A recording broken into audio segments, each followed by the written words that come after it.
I think modeling, though, you had to have learned a lot about partnerships. Well, I was the product for so long. It's like, listen, I don't even know what Shopify is. I don't know what you do. I truly know nothing, but I'm going to work harder than anyone. I'm going to learn faster than anyone you've ever hired. Like, I can Yeah. sell the hell out of anything. Nobody would give me an opportunity in e-commerce. Took somebody just being like, hey, do you want to come work for Mr. Beast and Feastables? I literally was just like, I don't even know what Mr. Beast is or Feastables. Hey friends, welcome to Above the Fold podcast. I'm your host, Jess Servion. We're going to be talking about everything in your customer's journey. You're going to learn things about customer experience, brand experience, and marketing secrets that help you drive your brand success. So stay tuned, buckle up, and let's get into the episode. Okay, we're on. We are live. You're like, I like it better. Welcome back to another episode of After Hours. It is truly After Hours with Dillon Duchesne. Thank you. I misspelled or mispronounced her name on all of my promo materials. So It's fine. we're live and in color up in here. We're here, and I'm happy to be here. Thanks for coming. Where am I supposed to look? Oh, in your own camera. That's my camera. Look at this matching. First and foremost. I know. Wrapping. I hope that everybody is ready for our yap session. Yes, it's truly just going to be a yap session. It's literally going to be a yap session. Dillon brought wine. If you know her, she is a wine girly. Natty Wine Queen. Oh, boy. Natty Wine Queen. Yeah. We're really just live and in color, like figuring this out right now. There's no editing this out. There actually isn't. Okay. So I wanted Dillon to come on because here's some fun facts that you probably didn't realize about Dillon. 1, ex-runway model. Okay. 2, sales and partnerships baddie. You worked at Gorgeous. Yes. You're currently at Yotpo, but you worked at Gorgeous and then Hooks. Yep. And now Yotpo. Yes. And that's all from your career after modeling. Yeah. So I actually want to get into that because I think that that's really important. But here's the other fun fact that y'all didn't know. If you've been following along on my journey, I own and operate 4 different businesses, and one being Midcoast. And Midcoast is Dillon and I's baby that we had. Honestly, we went out for fries Yes. at PQM. Fries and wine. Classic. Fries and wine. As always. And we said we hated all these silly community events Yeah. and we wanted to start our own. Especially in Chicago. I feel like there's such a good community of people in the e-com and like D2C world that are here, Yeah. but no one really ever shines a light on Chicago. And so No. we were like, we need to change that.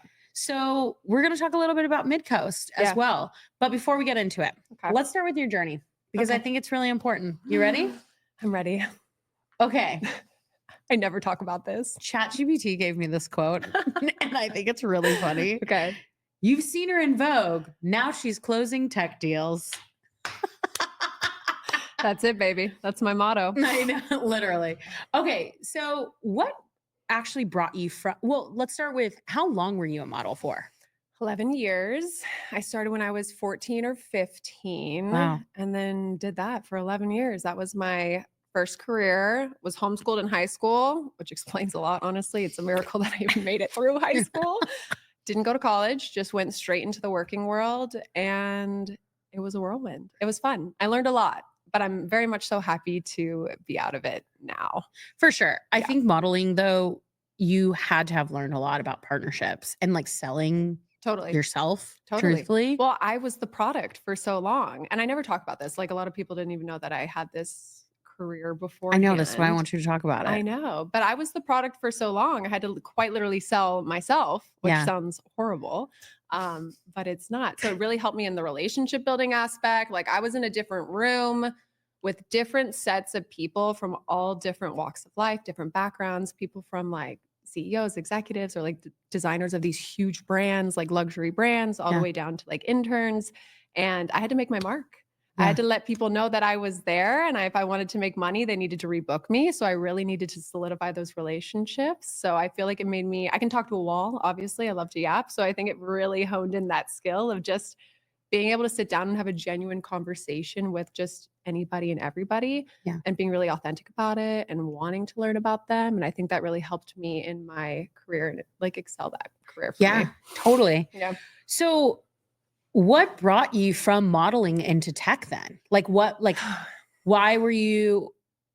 did you say like, this is what I want to do? Let me take a sip.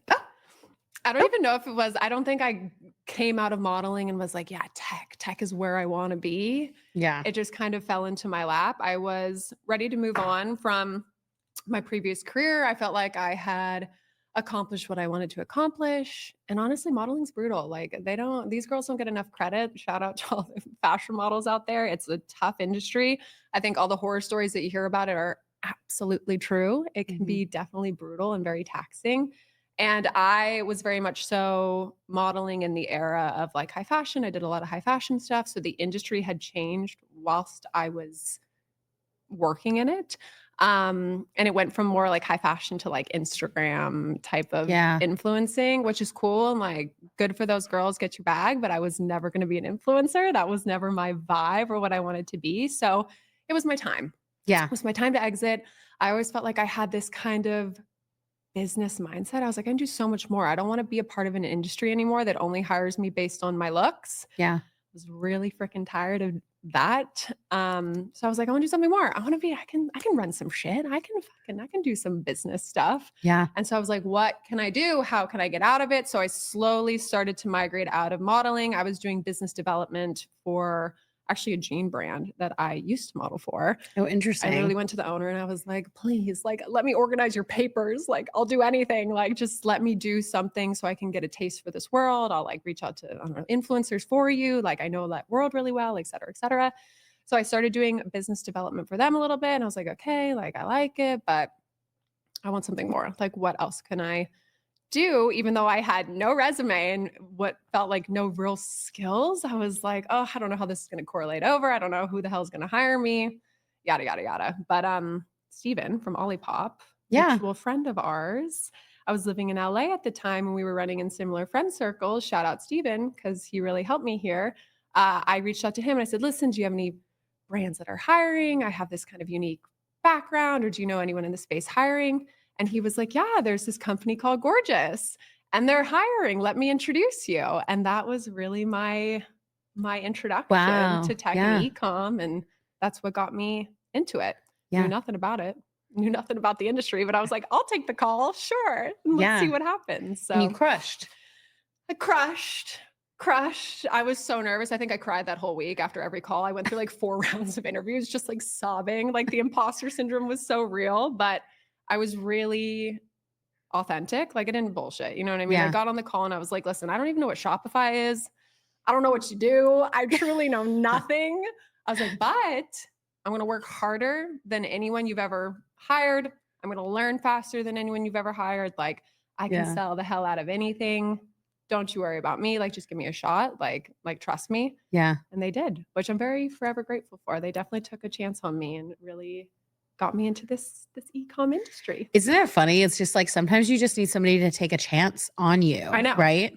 Like Thank I tell you this all the time. Like I also come from tech. Yeah. So I come from a really extensive background in SaaS tech specifically. Health tech, fintech, cybersecurity. Girl, the resume was stacked. Right. But like nobody would give me an opportunity in e-commerce. Isn't that crazy? It's so nuts. It's so nuts. Nobody would give me an opportunity in e-commerce. And it took somebody, this wasn't a referral, but like what's so interesting is it took somebody just being like, hey, do you want to come work for Mr. Beast and Feastables? And I was like, I literally was just like, I don't even know what Mr. Beast is or Feastables. See, I didn't even know this story about you. Really? No, I was like, let me flip the script on you, Here's queen. a yap session. How did you get into it? I love that though. But I think so that's how I got into e-commerce, right? Cool. And then what was interesting is that my tech background translated to that. But I mean, I actually have I wasn't a model. Okay. Girl, you are. Actually, as a child, my mother did try to put me through modeling. Yes, queen. I will bring up some of these pictures in the social clips. It is. Please. Yeah. No, those curls needed to be shown. Oh, no, there baby was no girl. curls, girl. It was like pin back hair. I dressed like a Oh, tomboy. I I love it. like, I and freaking love people it. tried to put me in a dress, and You're I vividly remember this. I looked at my mom and I was like, no. girl, no, I'm not and doing this. and now, like, even though I'm like in a crew neck, I'm actually like, I so love girly pop outfits. Yes, it's fun to dress up. Yeah. I And do have a true love of fashion from my days in fashion. I yeah. will, although it's very clearly not noticeable right now, but I do. I swear I have a good fashion sense from my No, days you in do. fashion. You do. You do. Anyway, yeah, it's just funny though. Like, it's funny how, like, all it takes is somebody taking a chance on you. Yeah. And sometimes, like, just in this industry in general, because I see it so often in tech, e-commerce enablement, or even on the brand side. Mm. People are like, oh, well, you don't have that experience, but do you have drive? Do you have ambition? Mm-hmm. Right? I think it's a huge mistake when people are hiring or like looking that they just stick to the resume and that you put your resume through some screen that like goes through like buzz keywords and then you might miss out on like a really good candidate because Right. if that ever happened to me, I would not be hired. I would not be in this industry at all. So I think it is really important to not just look at the resume or like what degree they had. Like we're in an industry where people feel like you need a degree for this sort of thing. And I'm like, what? I'm like, sorry, school? What is school? And like college is great. And it's definitely there and good for certain people and personalities. But for me, I just felt like all the world experience that I got from Totally. working at a young age and traveling, like correlated so much more to my current job now. And that's really what got me here. So you don't need the degree, you don't need like the background to do it. It truly comes down to like hustle and work ethic and like are you willing to learn and like put in the hours? And if you are, then like hell yeah, why wouldn't I give you a shot? Yeah, totally. Can you move your camera closer to you or your microphone? Okay. Yeah. I keep going. leaning backwards. Yeah, keep going. Sorry, Oh, like live and in really color. really up in here? Yes, literally. Oh, guys, I'm sorry. Everyone's like, we haven't heard a word she said. Oh, Lord. No, you're good. You're Okay. good. Live and in color, girl. I love it. Okay, so I love this story though. I love this story because I do Thank agree you. with you. I think that like drive and ambition get you so far. And I mean, Totally. like the other side of it is, and we've done this. I mean, we own like Midcoast together, Yeah. right? We have experienced people who are like, I'm not gonna name no names up in here, but Mhm. we have experienced people who like don't have that drive and ambition in just like simply like helping us out or Yeah. like getting things done, right? And it's like it's like you just expect for like things to be there for you. Oh And my God. Yeah. It's my biggest pet peeve. dude, I know. It's But like, just be genuine. Just give a girl a shot. Just listen. This is partnerships to a T. Like I Yeah. literally hate people, not hate people, that's a strong word, but like a bad partnership is like going into the conversation and just like expecting something in return immediately and then not Yes. even actually listening to what your partner has to say or like what their needs are, what their goals are. Yeah. And it's like, yeah, it's the same thing with what we were saying. Well, do you think so on that subject, right? Yeah. Do you also think that like I think that like in the partnerships world, like I've been in it. I'm not in partnerships. I'm more of a partner, but I actually don't like partnering with people or like a company that doesn't make sense for me. Of Like if I course. can't slang your product. Of course. Yeah. It's the whole point of partnerships. If you're not totally aligned on just like the basics, like just like your overall values, a target market or like an ICP of like who you're trying to go after is obviously very important. But if you're not aligned on like your overall like story, that better together story is what I always tell my partners. I'm like, we need to build the better together story. Like if I don't understand like what problem you're trying to solve for your customers and how it works with the story that I'm trying to tell and like the problems that I'm trying to solve, it's not going to work. Yeah. So let's not force it. Yeah. And you shouldn't have to force it. Yeah. It's not going to work anyways. No, I agree. I actually had a sales call today and I had a sales call with a brand today. And like this applies to the same Yes. thing. It's an example. And they were like, oh, well, I'm talking to this agency. And I was like, okay, well, I'm like, Cool. I'm just a fractional like retention and CX leader. Yeah. I come into your brand and like sit here on your brand, but like, I'm just not a full-time hire, Yeah. you know? But the reason I bring this story up is because at the end of the call, was like, I don't think it's for us. Love. Right. Love. And it's the same thing in partnerships too, right? Yes. And in sales. Like sometimes you don't need to just slang something to slang No. something. that's the bullshit. That's the fluff. And that's what people can smell from a mile away anyways. And I think that's what also makes a great partnership, or also just a great person that you're going to want to work with. And I know they walked away from that conversation being like, hell yeah. Like Yeah. how genuine, and like, she saved my time, you saved your time. Like, you're not messing around with anyone just to make some cash. And that's the same thing with like a good partnership. Like it's trust, building that overall trust, and then transparency and communication. Yeah. Like, I will always try and be there for my partners. You send me someone, I will take care of them. I will take care of you. I will answer immediately. Like, anything you need, I got you. But there are times where it's not a good fit and I don't got you, and Yeah. it's not going to make sense. So I'm not going to waste your time. I'm not going to waste the customer's time. I'm not going to waste my time. But it's being transparent and communicating that is just so, it's rare. Truly, it's rare. I think it is rare. And I think it just makes for like just a great partnership all around. Brand partnership, agency, tech, whatever it is. Like, just being a good human. That's what partnerships is. I mean, that's what sales is. That's exactly. Right? Okay, let me ask you this one question. Okay. What's one lesson from fashion you still apply in your tech career today?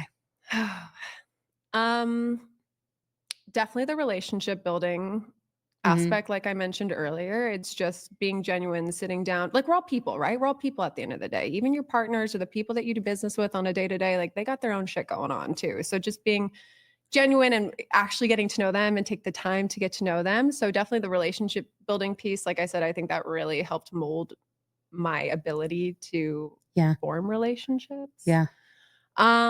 Organize, like my organizational skills. I'm super type A, really organized. I know this firsthand. She yells at me sometimes, but it's scary. But you're even more so, which is crazy that this partnership even works. It's because we're both psychopaths. I know. But in the Notion board, I put it in the Notion or I'll kill you.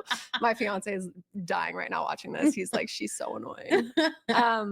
But I like I said, from a young age, I had to like manage my schedule. I was living in countries where I didn't even speak the language. I had to manage my agents, my invoices. Like, I had to get to my manage my schedule. So I think all of that really set me up for being able to just manage my book of business, my partners, my day to day. So yeah, that helped me out a lot. So I love it. Yeah. Okay. Couple different things. Yeah. Well, let's go back to partnerships though, and sales, because this is, first of all, this is live on LinkedIn. Okay. And it's, hey guys. I know. Hey, but LinkedIn is like literally a sales and partnership channel, right? Oh my God, like, it's crazy. I mean, it is really nuts, right? I am just now tapping into the world of LinkedIn. You got it down, girl. You are crushing it. But this world is different.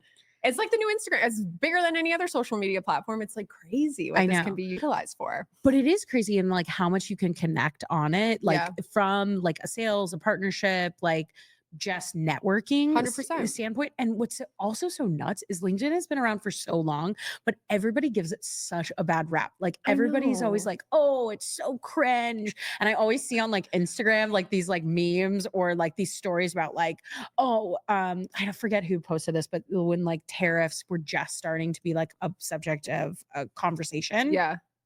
Somebody was like, things to tariff, right? And it was like posting cringy things on LinkedIn. You guys, I would be so broke. I would be absolutely bankrupt. Yeah, and who posted that? I'm not naming names. Give me their address. We're just out here trying to make a buck, spreading some good joy and tips and tricks. Tips and tricks. But I also think from like a partnership and a networking standpoint, it is a really good channel. Yeah, right. It is. But okay, so let's talk a little bit further about that. Let's talk about like, what is the work behind like your role in partnerships at like Yotpo, at like when it was at Hooks, Gorgeous. Like we touched on this a little bit, but I really want to get specific. What makes a great partnership actually work? I know I'm going to sound like a broken record, but it's truly that like that better together story. What I try and do with all of my partners is like, it's so deeply ingrained. You want to feel like an extension of their team, right? Yeah. Or you want your partner to feel like an extension of Yotpo or Gorgeous or wherever it is, but Yotpo in this instance. So I want to remove myself. I don't ever want to be a bottleneck, and I don't think I ever am. That's my job, is to be the middleman and connect the dots and make sure like my partners are taken care of. But what I'm trying to do more of is like the co-selling, like the co-enablement, like let's get on calls together. Let's pitch together. Let's Yeah. do branded materials together. Let's connect your account managers to my account managers and your dev team to my Yeah. implementation team. And like, let's make sure everyone knows who they need to go to if God forbid shit hits the ceiling Yeah. or the fan, whatever that quote is. God forbid. That's an ideal partnership, is when you just truly feel like an extension of their team and that you get your team so intertwined that it's on a flywheel. And that's something Yeah. that I'm like really trying to work with, and I'm doing with a lot of my like top partners, which is so amazing. And I'm so grateful, but it takes that trust. It takes that communication. It takes like a partner willing to like get creative and get on a call. And like, if something doesn't work, okay, let's pivot and like, let's actually do a working session together. And like, Yeah. how can we do more together? And like, that's a lot of my day to day is just like, how can we do more? How can we tell that better together story Yeah. and No, get I more think intertwined? I think you're totally right, right? Like even on like the fractional end of like the things that I do, Yeah. it's like it's not just being so siloed in the corner and being like, oh, that's like somebody who like advises or like consults for us Right. or partners with us. It's really getting involved in like the rest of the teams, right? Like Yeah. if you want somebody to sell Yotpo or Gorgeous or any tech platform Yeah. and they're an agency, like the people that work at that agency need to know how your tools work and vice versa though, right? Yes. Like you need to know like what are the services that this agency or these 100%. people sell. 100%. And you need to be so top of mind that they can't help but think about you and like Yeah. the team, because you give that excellent service and that Yeah. excellent partnership. And, you know, you are just so top of mind that they always, you know, Yeah. refer you. I actually just had an epiphany in this moment. Amazing. Tell me. Like I literally just learned something because I am really terrible at sales. No, you're not. No, you guys, I'm fucking terrible at sales. No, Like, I literally handle all of our sales for us, but you're so good at so many other things that I'm so shit at. So I'm good at it's- relationships, it's right? Perfect, But yeah. I'm so terrible at like, I'm just not good at sales. Like, I just can't bullshit people. But that's what I think is a great salesperson. I know. There is a level of bullshit, obviously. Like fake it till you make it is like a true like motto that I live by. But it's like in sales or in partnerships for me, I think where people fuck up on the sales side is like going into a conversation and being like, here's my pitch. It's done, like doing the same pitch over Yeah, and yeah, over yeah. and over again with all that fluff. And it's like, you didn't even ask them a question. You don't even know why they're here. Like, Yeah. get people talking. People love to talk. We love a yap. We love a yap. And that's like, I love to yap. So I actually have to remind myself to stop talking whenever I'm selling or like going into a partnership conversation. But Yeah. like, ask them, be genuine. Like, why are they here? What are they struggling with? What are their goals? Like, what do they Right. need help with? And then pivot and tailor your sales pitch Yeah. to that. Make it easier on you. Make it Yeah. easier on them. Then you're not wasting anyone's time. But the epiphany that I actually had from like a partnership and sales moment, you're absolutely right. Like it's Tell like, me. yes, that pitch part, Yeah. but it's also being top of mind. Yes. Top of mind. Yeah. I say that constantly. I feel like my poor partners are probably like, she's so annoying, but I'm always checking in. I'm always sending up. Shout out to Nikki, Sticky Digital. Nikki, Sticky, Mary, Mick, all my partners. They're like, Dillon is everywhere all the time, Mhm. but I think it's good. I don't mean to do it in like, definitely not an annoying way. Like I feel like I'm always providing value, but I'm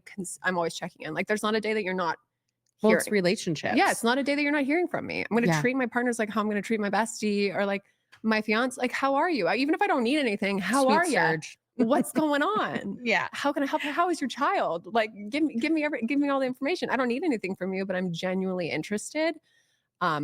So I think that's like a key part of like staying top of mind, obviously from a business aspect, but just in general, like from like Yeah. a relationship aspect. What's a partnership that you've had like since moving into from modeling to like into this like sales and partnerships role? Yeah. What's a partnership that you're really proud of that you have?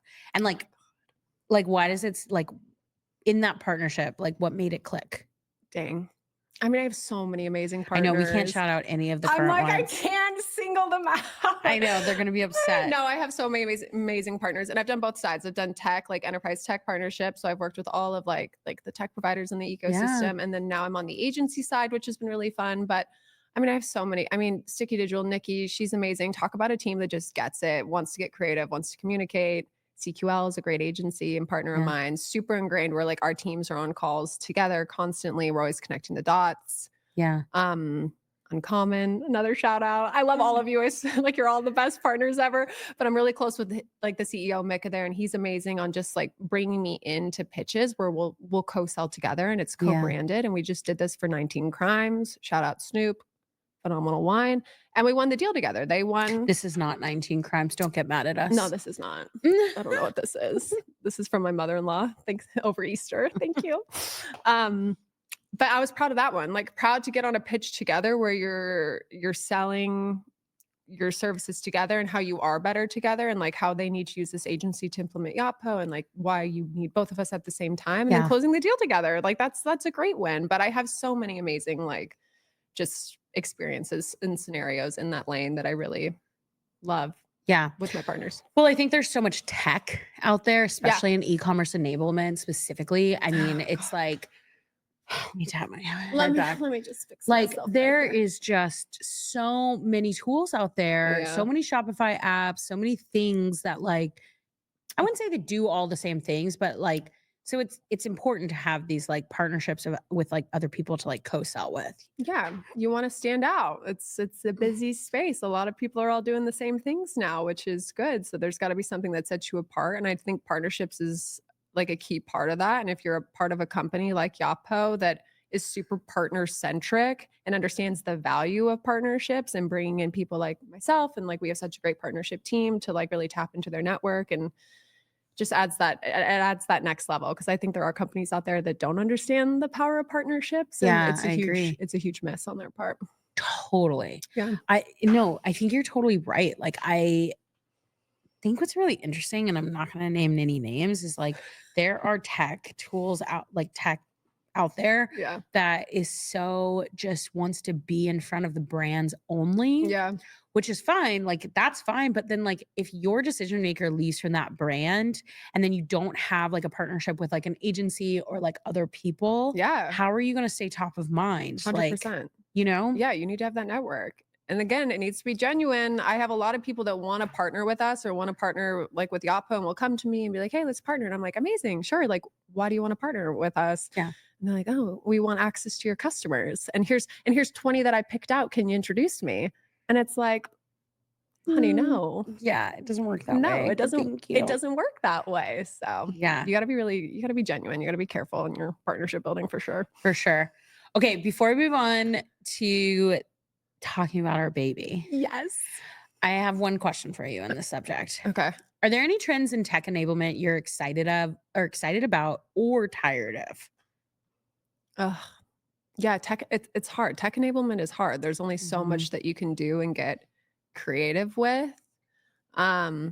Mixing it up. I mean, not doing the norm. I feel like Yotpo does an ecom coffee collective, which I think is a great Mm-hmm. like source of Shout out to enablement. Shout out Sam. Yotpo. Shout out Sam. Love y'all. They just hit 1 year. I know, which is exciting. I know, it's like crazy, And I right? think it's fun. That's something different. It mixes it up. Good old coffee, good old, Mm-hmm. classic networking in the morning, not over, a drink or a happy hour at night. I know. I just launched something internally at Yotpo, like a partner Rolodex that I'm trying to like get creative on. So like partner spotlight. So really making sure my partners have the ability to get in front of my go-to-market teams and like do their own enablement, which I think a lot of tech partners lack. They don't give the same opportunity as we're given. Like I can go and talk to any of my agencies and give enablement sessions, but then they want to do the same, obviously. They need Yeah. to be able to teach our go-to-market teams like what they're about. So launched a partner spotlight, getting them in front of our go-to-market teams. And then that rolls into a partner Rolodex. So just highlighting our top partners, like just a handful of our top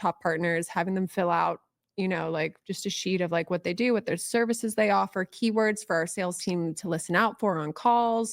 So that like kind of turns on the light bulb so they can introduce them. And like Yeah. it's an internal document for our go-to-market teams to have on hand.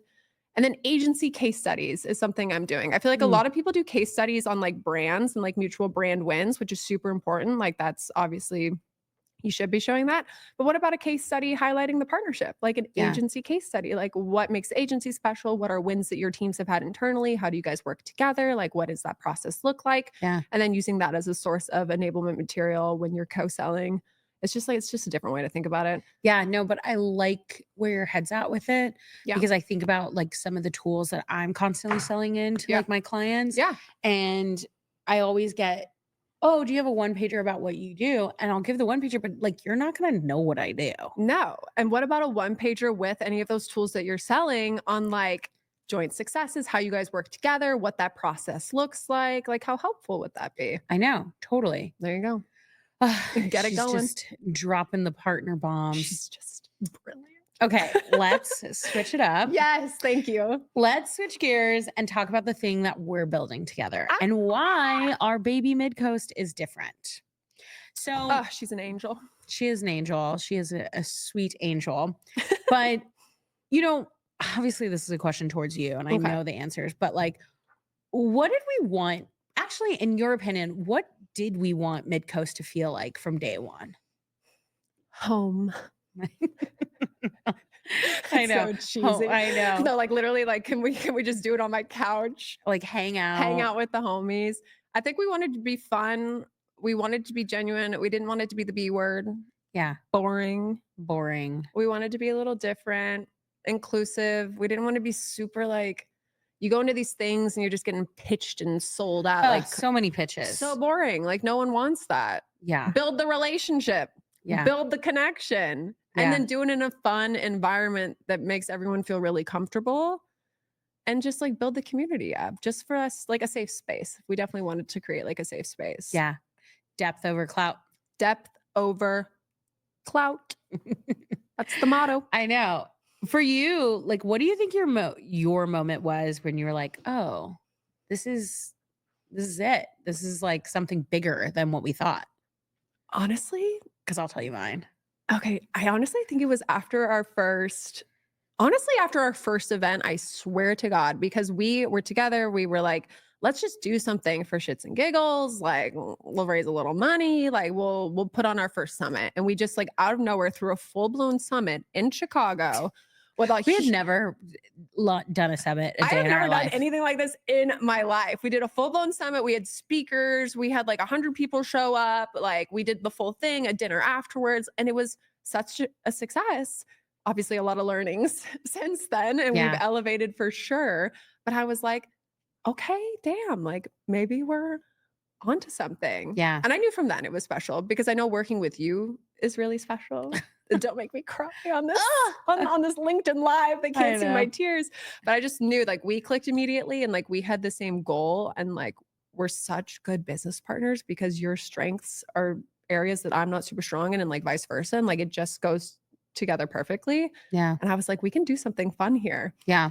And I think what's really important too is that it's not about like, there's so many of these things out there that Yeah. like go and do these side events at like this conference or that conference. And it's really about them making money. Yeah. And it's not about that. No. Like it's literally not about making It was never money. about that. I don't think we ever even thought we would make money off of doing this at all. No, I mean, just so everybody And knows, we we don't. don't make any money. like, and we still don't. The goal in the future to make money, amazing, sure, great. But like again, all of like, our money we've reinvested. Of That new course. website. check out midcoast.community, please, because we spent some money on that website. I know. No, but know. we're really investing the time and energy. We're building a really unique community. I think both of us have such vast networks of like really genuine, cool, dope people. I'm not even gonna name drop the sick founders and operators and people that we have that have showed up to support us, just because I do think we come to the table in like a really genuine, like fun way. And then there's no pressure. And I Yeah. think that's what's great about our events and Yeah. why you should Join one. all of our events. I know we have a hoedown coming up. We but do. yeah, no, it's really about like, yeah, okay, you go to a conference, you go to a summit, you do these things when you learn from other people, but really it's like no sales pitches. It's about experiential driven Yeah. events, Yeah. right? We hosted a dinner party of like 40 executives at Poppy Steak. Shop talk. Yeah. It was our first shop talk. The was- girls' first shop talk. We had the briefcases. It was so fun. I think by the third briefcase, I think we were just all like, "Can you stop?" I think I bringing was food out?" blacking out. I was like, I don't think I ever need to see another briefcase full of meat again in my I life. know. There's a question on here that's like, They're what's the memorable. chaos story? No one knows behind the scene. And like truly, I think that's it. About like we didn't realize how much food we were ordering and how many briefcases.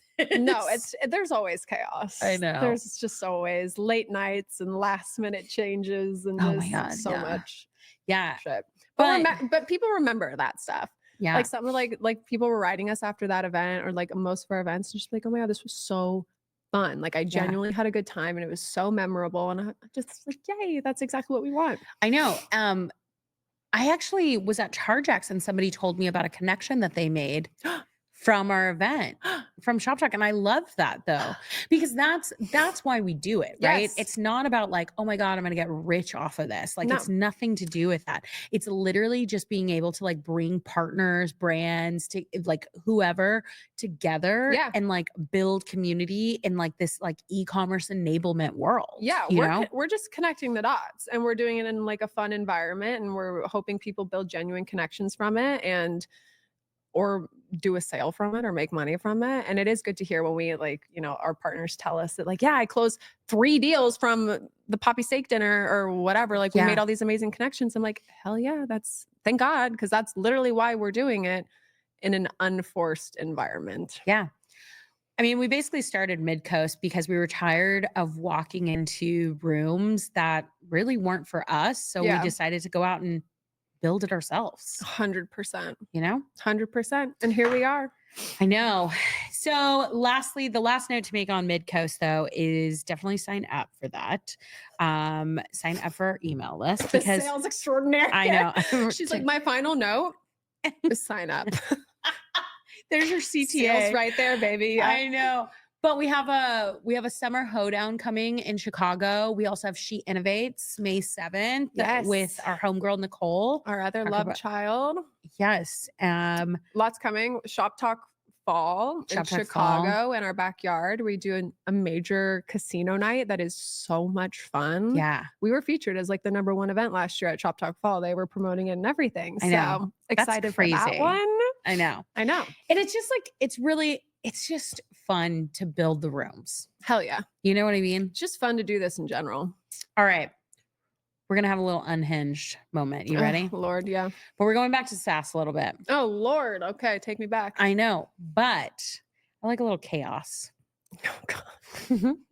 What's the SaaS tool that you would ghost tomorrow? Like, what's a fucking tool that you hate that you're like, why did you fucking build this? Salesforce. Burn. Rip. I'm like, I don't know. I don't even like Salesforce is so complicated. I feel like I still track everything in G Sheets for crying out loud. I'm like, Dude. take me back to the Excel sheet, baby. Tried and true. I don't need any of this tools. Yeah. I don't know. just I'm wish not it was gonna less shade any of these complicated. tools. Yeah. No, I just wish that like people would build things. Actually, I had this conversation earlier today with one of my girls at Open Late, and we were talking about a tool, and she was just like, every client that we have has had a different experience on this particular tool. Which one? I'm not naming names. See, I'm like, you And can't we ain't shade a naming- tool. We ain't naming names. But every customer we have has implemented this tool, not because we've brought it and like we don't hate it by any means, Yeah. but it's like they've all had different experiences. And the one thing that I wish is like when you're building tech, please test for user experience. Mm, Just test for user experience. amen. And don't overcomplicate it. No. Oh my God, there are so many things where I'm like, why would I even need this? And like, what world would I need to use this Yeah. functionality? Keep it simple.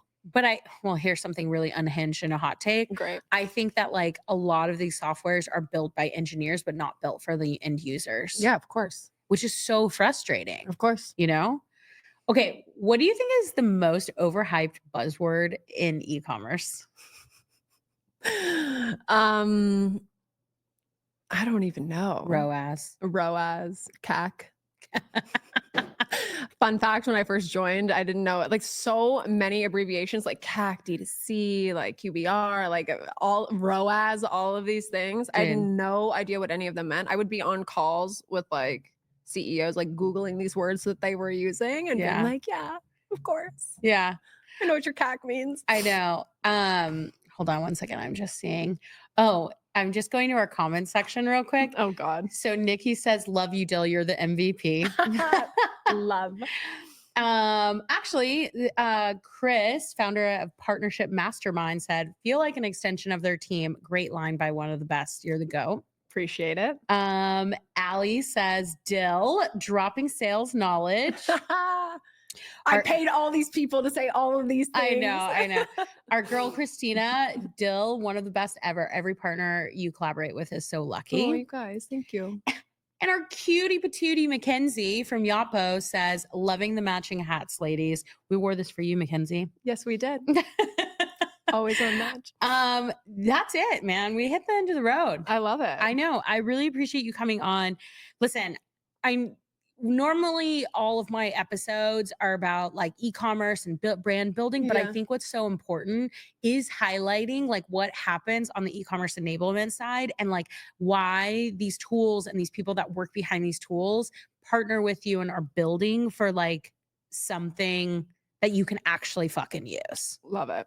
you know? Amen. On that last note though, what's next for you? A lot of Midcoast, baby girl. Mhm. Focusing on our love child, getting married, Yes. so planning a wedding on top of all of this other stuff I got going on. That's it. Building Yotpo partnerships and hanging out. So Yeah. catch And if me. anybody wanted to ever partner with you or learn more about Yotpo or your partnership Yeah. programs, where can they find you? Dillon.Duchesne at yotpo.com. You can follow me on Instagram at Dill Pickles. You can just slide into my LinkedIn DMs, and I'm here to chat and would love to chat with you guys. Yes. Yeah. Well, I appreciate everybody tuning in to another episode of After Hours. You can catch the replay on Above the Fold on Thursday. And lastly, sign up for midcoast.community because we are coming to a city near you. Yes, we are. And we'll catch you later. Thanks for tuning in. See you guys.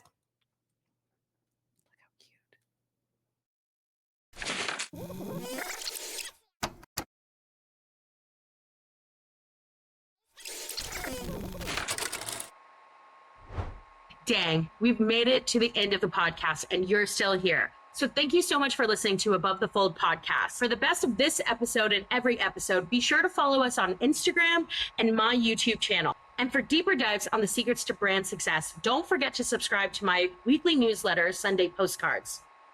All right, my dudes and gals, see you next week.